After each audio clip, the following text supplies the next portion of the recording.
So the person that wants to be told, I love you, I love it, and then expresses it to this person, I want you to be saying it, I want to hear it. And the other person will say, but I love you. And then in that person's mind, who doesn't usually say I love you because he knows that he loves that person, might think that, why is this person so insecure? Are you happily married, single and searching, or single and not searching? You're in the right space. We're all students of life, and we're here to celebrate and explore the secrets of long-lasting relationships and marriages. In each episode, we dive deep into topics like communication, family dynamics, parenting, finances, health, and wellness. Join us on this exciting journey as we create stronger, healthier, and more fulfilling relationships, one episode at a time. Welcome to Life on Stereo. Hello, lifers. Welcome to Life on Stereo. I am Judith. And I'm Kingsley. And we are so excited to have you here one more time. And we want to, before we delve into today's episode, we want to take this time to say thank you to all of you that have been a great support since we started this journey and we put up this space and community. We are thrilled that you are on board, and we are so excited about all the support in various forms. So thank you. Awesome. So we want to dive into today's episode. Do you want to tell us what today's episode is? Yes, so today we'll be talking about conflict, and we've actually themed or titled this one From Clashes to Clarity. All right, so from clashes to clarity. And we'll be talking about how to navigate conflict in relationships. So it could be in marriages, it could be in friendships, it could be in conflict between family members, any kind of relationship at all. So I think this is going to be an interesting conversation. It will. And it's something that is really important that we dig into. Yes. Here on this channel. Yeah, because every relationship is bound to have conflict. So. and it's almost inevitable as long as you live with another person. I mean, the funny thing is, even when you live by yourself, sometimes you have conflict with your own self. Yes. You can't disagree with your own thinking sometimes. Yes. So as long as you live with someone, there's bound to be conflicts. And we're going to clarify, what we mean by conflict. Sure. And sort of, draw some clear lines to what we are really talking about. Yes. So maybe we can think of how we think this discussion, this topic, talking about conflict is important in relationships, and what will be some of the significance of talking about it. Personally, I think that having that, at the back of our minds, that as long as we live with people, there's bound to be conflict. We don't get surprised when we have conflict or disagreements here and there. And we'll come to the definition of that a little bit later. But when we have that in mind, then we don't feel disappointed that, okay, I thought I was really on the same page with this lady, this guy.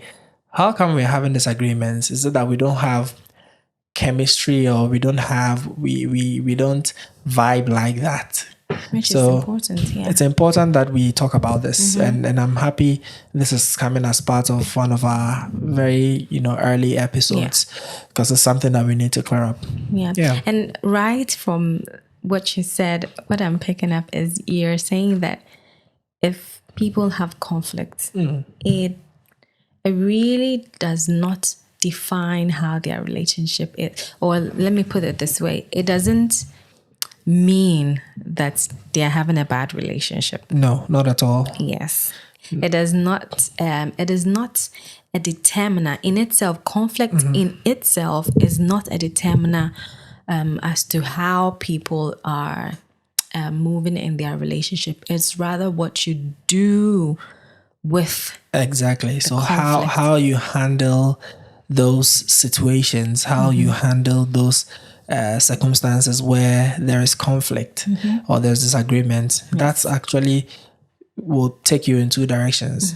Will either have a positive or a negative impact on the relationship. Could make your relationship stronger, or could be a dent in the relationship. So it's important we have this conversation so that when the conflicts occur, we have it in our mind that we need to take advantage of the conflicts to strengthen our relationships. And it's good as well that we talk about it, because I think that today or yesterday we're talking about something, and I made mention of having strategies, having specific strategies, go-to strategies when it comes to addressing certain things, so that it's not random, it's not reactive. You respond, or am I using the right words?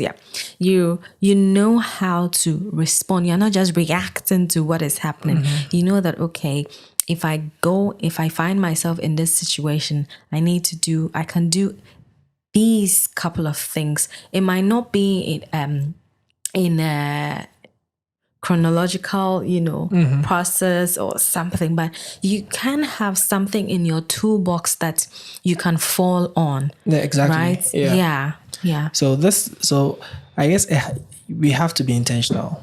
That's the word. It's not that we say, when the conflicts arise, we'll deal with it. We have sometimes we'll cross that bridge. When we get to the bridge, we'll cross it. Sometimes people also tend to think that I think we have enough love to overcome any conflict that arises. But sometimes, love helps, but love might not be enough, because the way you understand things and the training you've gotten and the exposure you've gotten and things that the way you've talked, things you've discussed with people and what you've heard about conflict resolution and so on will also help to resolve these things a lot faster. Yes, and I'm glad that you brought that up, because when it comes to love relationships, to be specific, like couples who are married or unmarried are in a relationship with the thoughts of getting married, I think that it's important we talk about conflict, even in advance. Even in the very beginning, where you're not really having a lot of conflict, there seems to be a lot of agreement in quotes, because everything we are all going in parallel direction, I think it's important we talk about it in advance, because, for instance, we always say that getting married to someone means getting married to the person's culture, getting married to the person's upbringing and everything that the person has been a part of that person. So the way the person resolves conflict might be completely different from the way that you resolve conflict. Which is fair, because they might have seen conflicts resolved in a certain way growing up. It could be from their parents, from their siblings. If in their family, when they get conflicts, they call a big family meeting. And then you say your side, I say my side, and then there's a judge. If the way he or she grew up, when there's conflict, then it just leads to arguments and shouting here and there, and throwing things around. They may think that's the way to actually handle conflict. Might not necessarily be so it's good to have that conversation early on, so that you can sort things out from the beginning. This would be a good time to define what we mean by conflict, so that we are in a good context. We have a better context of what we are talking about. So I'm reading a definition online. It says conflict refers to a disagreement. A disagreement, right? A disagreement or a clash between two opposing parties. It can arise from differing needs, values, desires, or perceptions, and can occur on personal, interpersonal, organizational, or international levels. Okay. So this is really interesting, because earlier you mentioned the fact that conflict can be personal. So conflict is not necessarily only when you have clashes between two different external, people or external forces, but it can also be internal, which is very valid, and we should also be aware of that. Interestingly, and that's important because sometimes it may be that you have gotten used to certain values, and then it gets to a point you are being sort of introduced to something new. You start to think, because there's a clash between what you know and what you are learning, and then your thoughts, and it starts to you start to fight yourself. And have that disagreement with yourself. So that's also important to note. And I guess from the definition you read, we'll be most likely talking about the first two, personal and interpersonal. Yes. We'll leave the organizational and leave it to all you that for for other people to talk about. So that's a good definition. So it's a clash between could be within yourself or two parties. And go ahead. So let's talk about where these come from, where the conflict comes from. Maybe we can talk about a couple of them. So it could be needs. Can we talk about how our needs can be so different that there is a conflict there? Yeah, I mean, clear example or an easy one is, every person has different needs, and needs could be in the form of, like I've heard, stories, or it happens where you have like a couple, and one wants to be told I love you a lot more. And and in this case, let me say, needs to be told.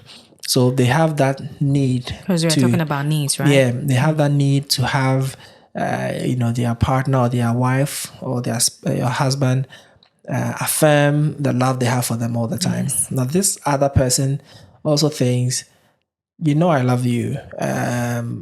Why do you want me to say it all the time? And then this is a very small thing in terms of whether the husband loves the wife or not. That's clear. They both know it.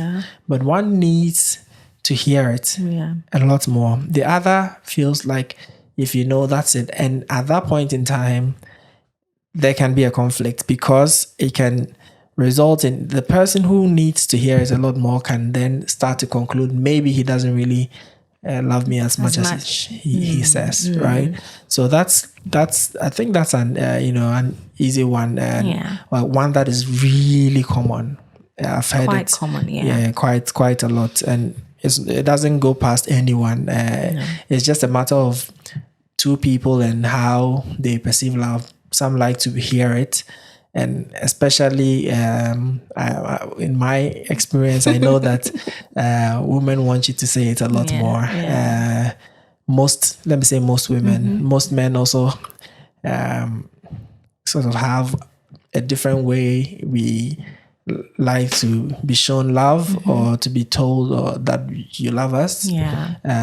So that is a very common one that can arise. It's a common kind of conflict. And the picture that came to my mind is the interesting position that conflict can put two people when it's not managed properly. Right. Because the very example that you gave, that if one person in the relationship is okay not being told, not hearing the words "I love you," so the person is, I don't want to use the word like, okay, so let me put it this way. So the person that wants to be told "I love you," and then expresses it to this person, I want you to be saying it, I want to hear it, and the other person will say, but I love you.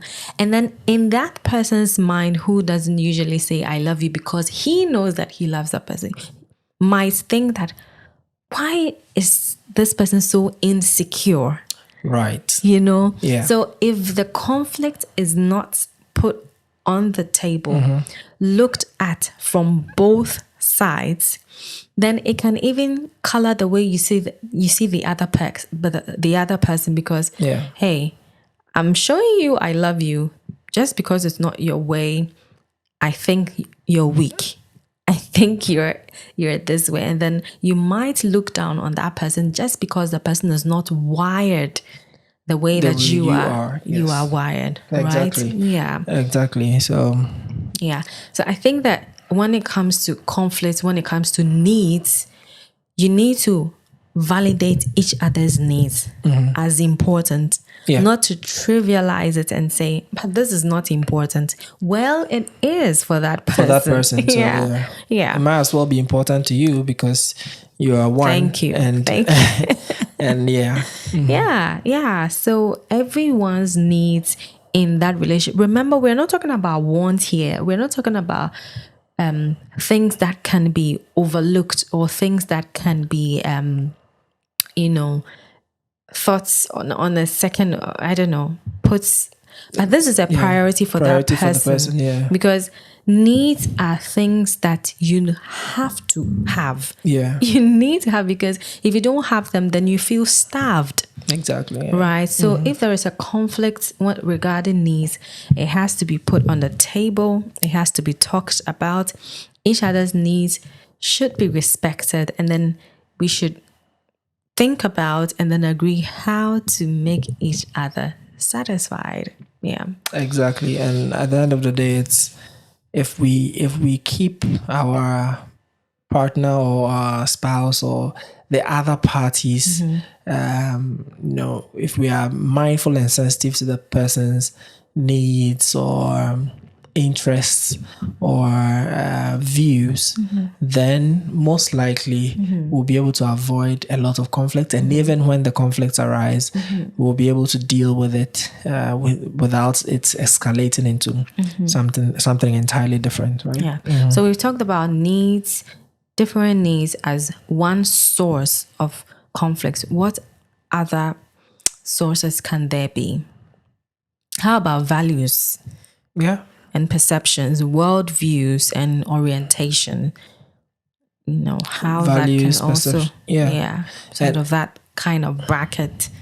Yeah, because values, perceptions, the way you view things might not be the way I look at things, right? And it could come in the form of, for example, with couples with kids. That was the example I was thinking about. Okay, think of something Yeah. else then. Yeah. So for example, with kids, but you can come in here. The way I probably think, kids should be raised. It may be that the culture I'm from, we just allow kids to have fun, play, grow up, and just be kids. And it may be that the culture you are from, kids are given like strict, Boundaries. strict boundaries. There's like serious like discipline, sort of that kind of military style. And in school, in terms of education, kids are not allowed to just play like that. You play, but then you need to sit down, do your homework, and do all those kind of stuff. Just enough play. Yeah, exactly. So maybe we're coming from different, different backgrounds where the perception about raising kids is very different.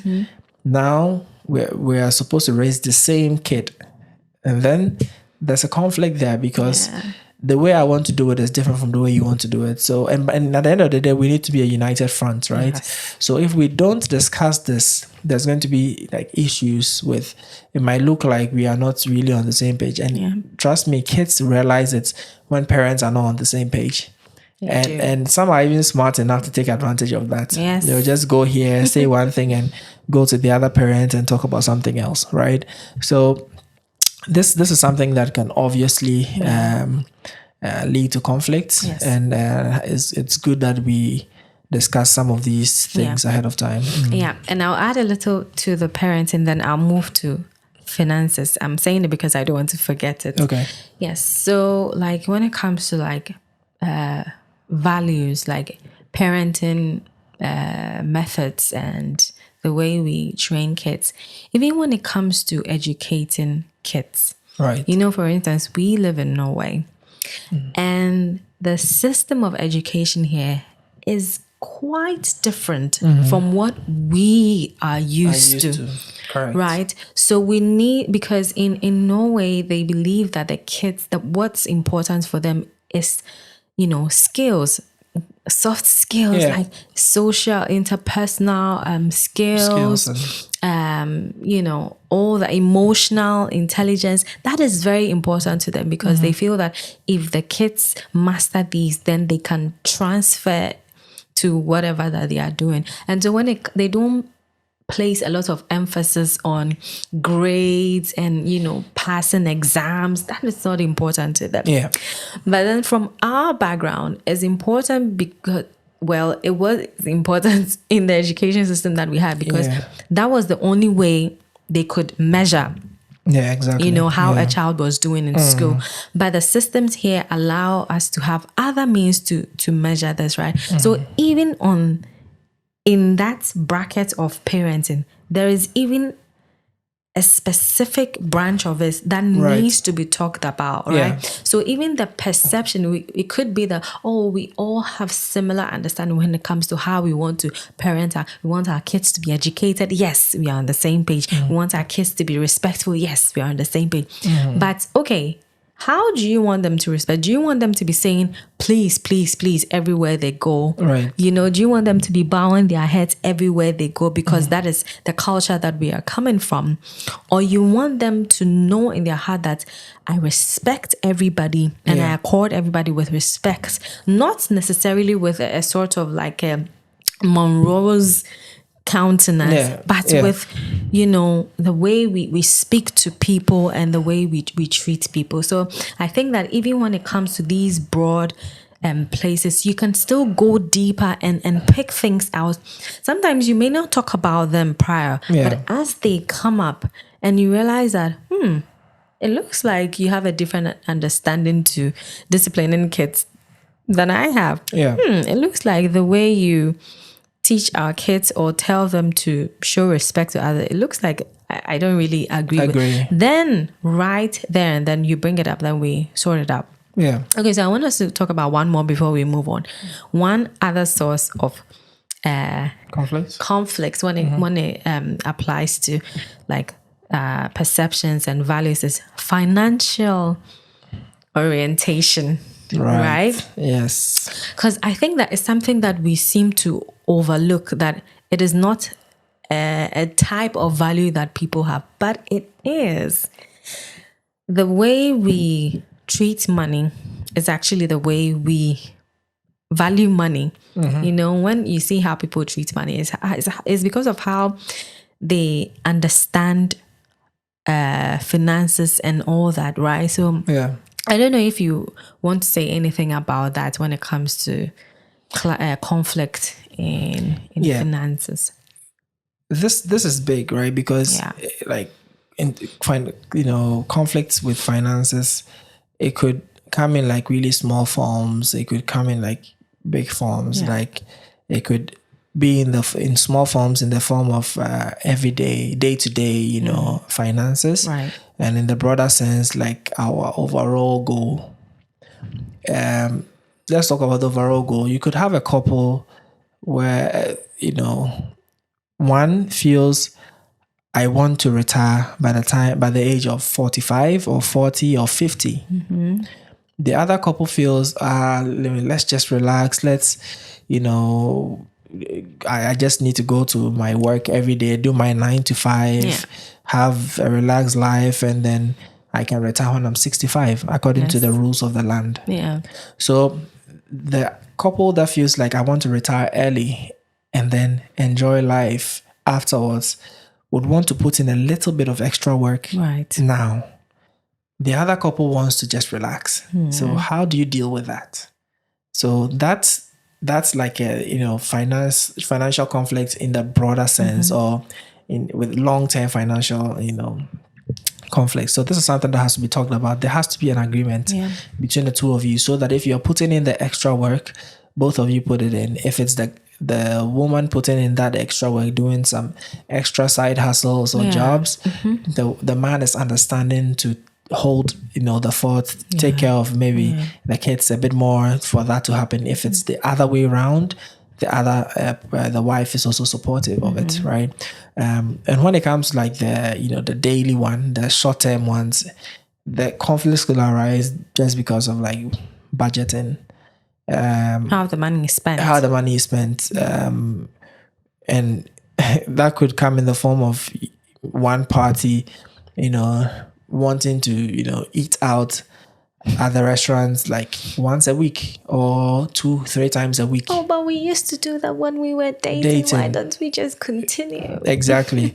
and now our lives are together, and we have that long-term goal we just spoke about.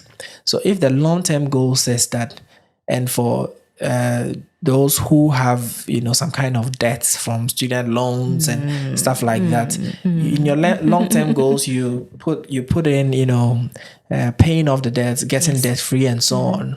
So if when you're on such programs or such plans, you can't have certain luxuries or certain things that you do, like going to the restaurant 3 times, 4 times a week, and so on, right? So then there might be a conflict, because some people have the perception that I need to enjoy life now. I don't know when I'm going to die. Yes. And then others think that I need to also plan so that I can secure my life and get like a really nice life later on, right? So these are some of the ways that I think financial conflicts will have. And the one big one also with married couples is how we actually put our monies together. Yes. Yeah, because there's always a discussion. That's like, so good. like, do we, the moment we get married, do we put our... I've heard that so many times. Different, Do we put our monies in the same account and then have to sort of cards linked to the account and just spend it anyhow? Anyone spends the way they want. Do we want to have an account where at the end of the month you bring a percentage of your income, I bring a percentage of my income, and that's a joint account where we are paying bills and buying groceries and doing other stuff, and also saving out of and so on.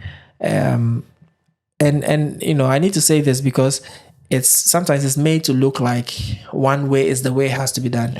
Like someone would, you read somewhere and someone is really saying that yes, you need to, as a couple or a married couple, you need to have a joint account.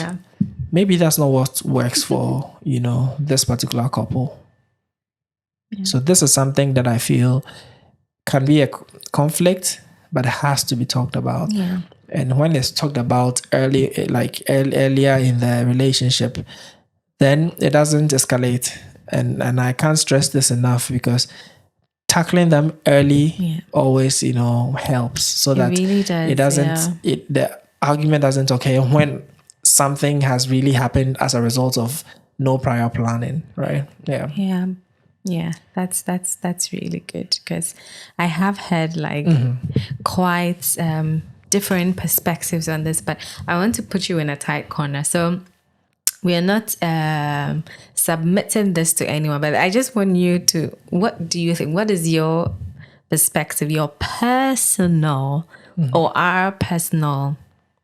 Okay, we're just gonna, what have we agreed to do? So do what works for you, of course. Be on the same page about it, but what is our... we feel like, sometimes like individuals, work for their money and so on, and sometimes might want to feel a bit of flexibility and freedom to spend the money on other stuff important to them and so on. So I think what we agreed on was, look, based on what you earn and what I earn, we look at it like this. If I earn, say, 1,000 in any whatever currency you are thinking, and then you earn, say, just for the simplicity's sake, you earn half of it. Okay, let me just flip it. Say I earn 500 and you earn 1,000. Means you earn twice as much as I do. Right. So if we put our bills together and the sum of all our bills is, say, 400, Okay. then that's what we are spending in a month. Then the person who earns twice contributes twice as much to the pot. Right. And so in this case, if you're earning 400, now I need to do a little bit math here because then if one person pays But 100, I wasn't even talking about like the breakdown of like how we spend money, but then when it comes to maybe putting money in which accounts, like do we go for a joint account? Do we go for separate accounts and then talk about it? Like how? yeah, for me, I think, well, in our case, definitely, whatever we are spending on, we are all aware. It doesn't necessarily have to be a joint account. It might as well be like another account from one of us, but both of us have access to it. Right. So as long as it's an account where I have a card on the account, you have a card on the account. And I think in our case, you have the physical card, and then Yes. I use like the Apple Pay kind of, So that's another way to avoid having two cards on accounts, because the more cards you have to pay for the card and so on. So one can have like the physical card, the other person can have like a digital version, Apple Pay, Google Pay, whatever works for you. And then with that, we know that, okay, that's the money that comes in is for this, that, and that. And then we all have visibility on what we are spending on But just to say, for us, we really advocate that there is complete transparency when it comes to finances, just as there is transparency when it comes to every other aspect of a marriage or every other aspect of the relationship. There should also be transparency when it comes to, how you're spending your money. Yeah. It's very important because finance has like trust. Some kind of trust is easily broken when it comes to money issues. Interestingly enough. Yeah, because like even when someone spends something and you didn't tell me, and sometimes it can be all these things, it's important that we also trust each other.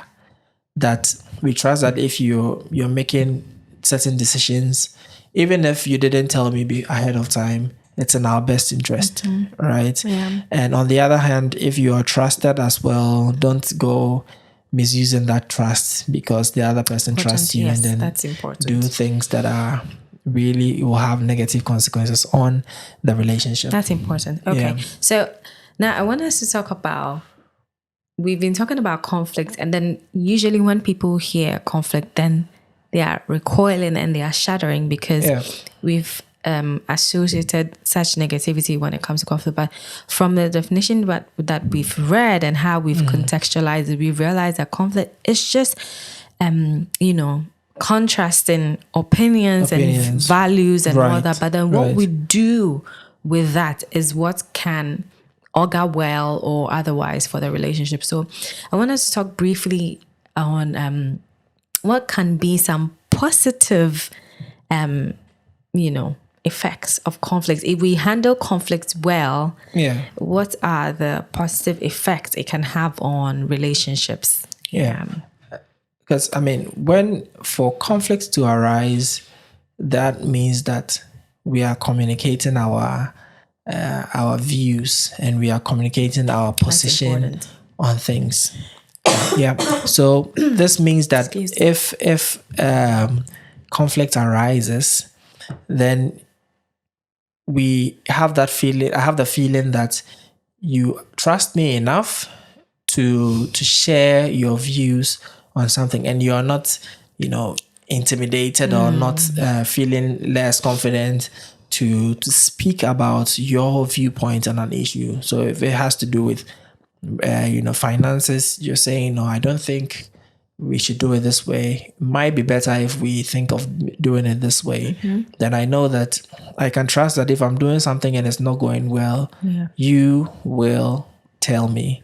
So, and that's one part. And the other part of, so this, it's also, it shows conflict coming up shows, that we are communicating. True. Even though True. it might seem like it's That's negative. what I was picking from what you're saying. Yeah. Because sometimes now you feel, okay, now the very positive part is if we're able to deal with it well, then the other party that was really on the edge or on the, had the thoughts that their view, was not being heard and so on. If it's resolved, then they have that, confidence, or they feel relaxed that they've been heard, and that's actually strengthens the bond. Yes. So conflicts could lead to, positive results. Yeah. A stronger bond, right? Stronger bond, the confidence. It boosts your confidence in the relationship or the marriage. It makes you feel like your partner or your wife or your family member, whoever, listens to you when you speak. Right? Yeah. I do agree. I think that it's a sign of a healthy relationship. Yeah. Right? Because regardless of how similar your temperaments are, your values are, your upbringing is. See, there's a saying that even two fingers on the same hand is completely different. Yeah. So no matter how similar you are in personalities and all those things that I've mentioned, you definitely will have differences. And those differences coming together, meeting each other, will cause conflict. And having that, knowing that, hey, this is perfectly okay for me to have a completely different view to yours, and we are still in this together. Yeah, exactly. We have two different ideas. We talk it out and we say, okay, yours seems to sound better in this context or for this situation. Yes. Your point of view will serve as well. And we are a team, and we are looking for a win for the team, not a win for my opinion or your opinion to prove that, I know it, or I'm an expert in something, or Exactly. to look high and mighty and to look excellent. But then always looking for a way for this team to win. Right? And then, so it's not about one person winning. No, it's That shouldn't be the end is result, not. Because I realize that even when there could be times where in your inmost being that your opinion is right. But for the sake of the team, you might say, okay, I want this team to win. So this person is so convinced that they are right. So it won't hurt. Maybe you've weighed the person's position and say, okay, what the person is suggesting won't hurt. Why don't we try it? We can even agree, okay, why don't we try your way? If it doesn't work, hey, it doesn't hurt. Yeah. We try this other way. Yeah. Just because we want what's best for the team. And see, even if it's a scientific answer or a solution that you have to something that you say, okay, this has been proven and proven, there is no 100% guarantee that it will work every single time, right? Yeah. So we are not waiting that someone's opinion will fall and say, I told you so. No, it's natural that you feel that, I told you so and you didn't listen. But then you just, wave it off and then just look out for the good of the team. So conflict, when managed well, is a sign of a healthy relationship, and it's a sign of maturity as well. Exactly. To know that I have a mind of my own, you have a mind of your own. I'm not controlling you, you're not controlling me. I can freely say what is on my mind, you can say yours, and then we can agree and get the middle ground. We can agree to disagree. Vice versa. So that's one positive side of conflict, and that's like a really big one. Yes, because if you're in a relationship and everything you agree, there are no conflicts, maybe you should start checking, because maybe the other person has programmed themselves to say yes to everything you say. It may be possible that one party has said, I don't want any conflict, and that sometimes the people in their temperament want to avoid conflict at all times. Really? And it can get really extreme where you say something, they clearly disagree, they don't want that, they don't like it at all, but they'll just say, okay. And mind you, by them saying okay, it doesn't necessarily mean they're okay with it. Yes. So then that starts to build up in them. And you both will have to deal with the consequence of that. Yeah. And then sometimes I think that when there isn't like any conflict, mind you, we're not talking about arguments here. We're talking about different opinions, different values, and all so that. Hopefully it hasn't gotten to the stage of argument. We're trying to prevent that. Yes, because anyway, we'll get there. Yeah. So I feel that when a relationship is not a place where people can freely say their mind, no matter how different it is from the other person's, probably maybe the person has checked out of the relationship emotionally. Yeah, that's possible. Yeah. It could be that the person has really checked out of them. I'm like, hey, let him do whatever he wants. Hey, let her do whatever she wants. So it could be a sign that, hey, I need to sit my partner down and ask my partner, have I been suppressing your views? Are you still here? Are we on this thing together? Let's get things right and get moving. I think it's been really good so far. So far, yeah. Yeah. Positive side of conflict. And what else can we talk about when it comes to conflicts? Just drop comments, what you think conflicts are, how have you dealt with conflicts in the past, and what are some of your tips and tricks with dealing with conflicts? So when I was talking, I mentioned the fact that we are not talking about argument. So how different is argument from like a plain conflict? How does a conflict develop into an argument? So basically, as we said, conflicts are when you have different opinions or views or standpoints on a certain issue. Now, if one or both of you have the view that what they are saying has to be right and they need to win that particular discussion, and if the other person is not willing to say or agree with it and also feel strongly that their voice needs to be heard, and sometimes it might just escalate to the point where there's exchange of words. So the argument will come from exchange of words, not exchange of thoughts or opinions, but exchange of words, usually not in a very friendly tone. So usually it will be in a bit loud tone, and you have exchanging words.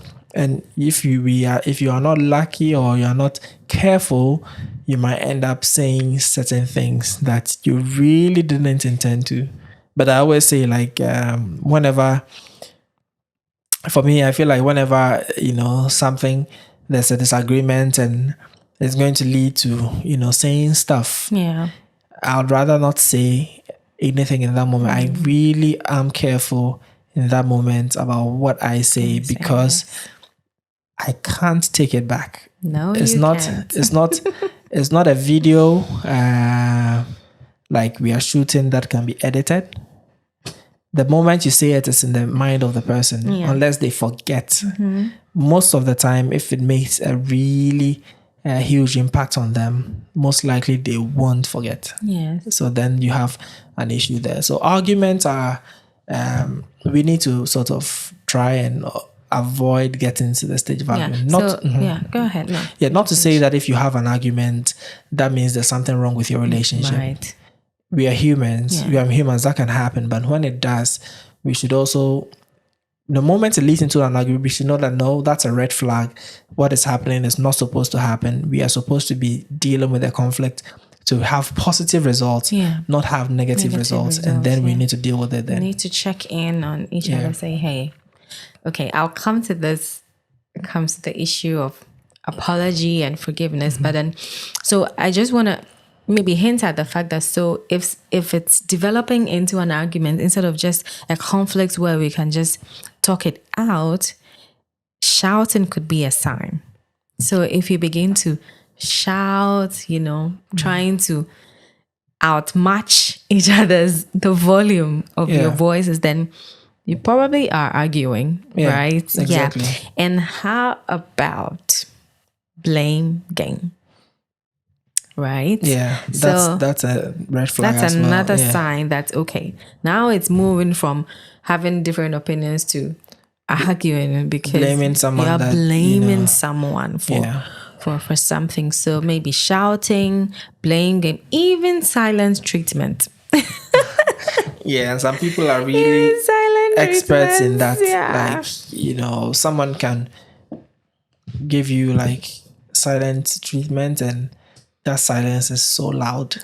So loud. That you can feel it, and it's tangible. Sometimes even worse than hearing actual, hurtful words, so yeah. And when it comes to silence, I think that women, we are good at doing that because, naturally women are not, physically stronger than men. So we tend to use our voice and, maybe our body actions expressions and all that. So rather than say anything, I'd rather keep quiet. And, personally for me, it's something I've had to work on, right. Because one, my temperament is like coiling in, putting everything here. If you are not talking about it in the moment, but all of these things that we have talked about, I have had to work on, right. And I think that over the years, I have learned how to, I was going to use like a colloquial term, like,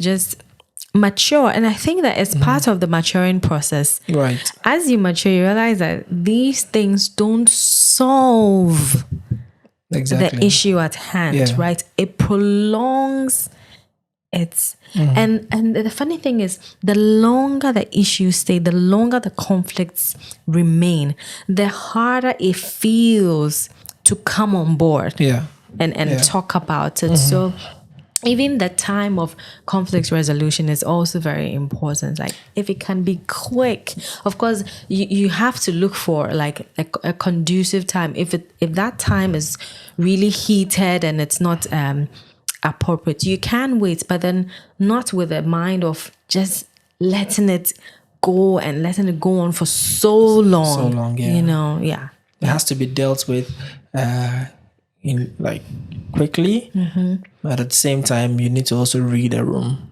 and see what's the environment and how the mood is in that moment in order to deal with it.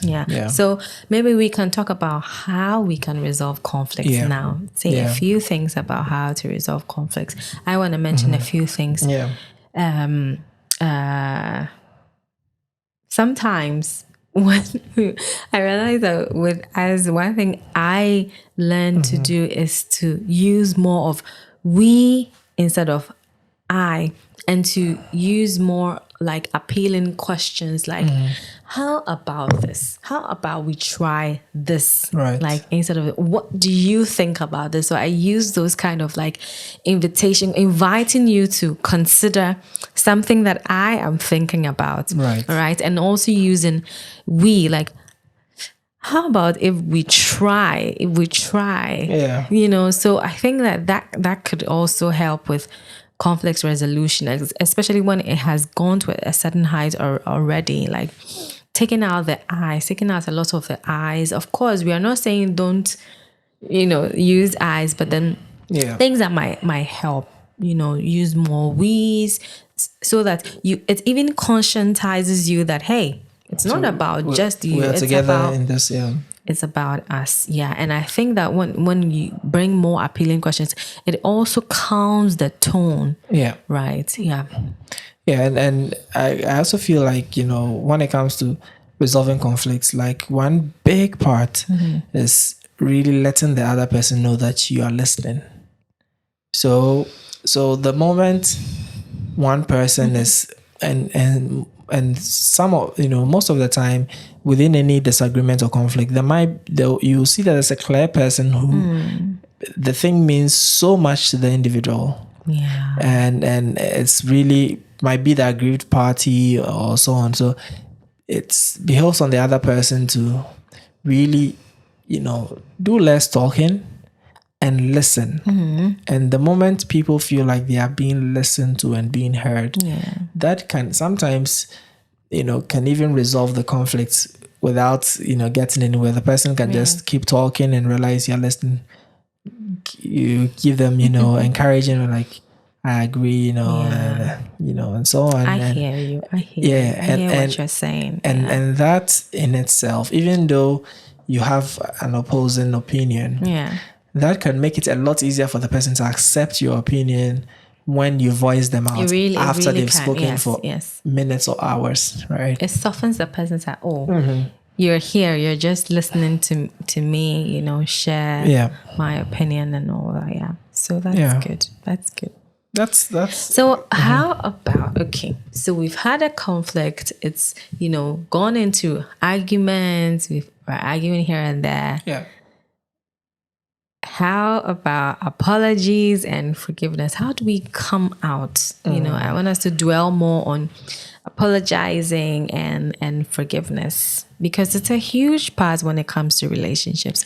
We are different, and so far as we are living in this space together, especially for married couples, you're living in this space together. And people always say that the ones who hurt us are the ones who are closest, because proximity then means that then I am close enough to step on your toes. If I'm not close, I'm not close enough to do that.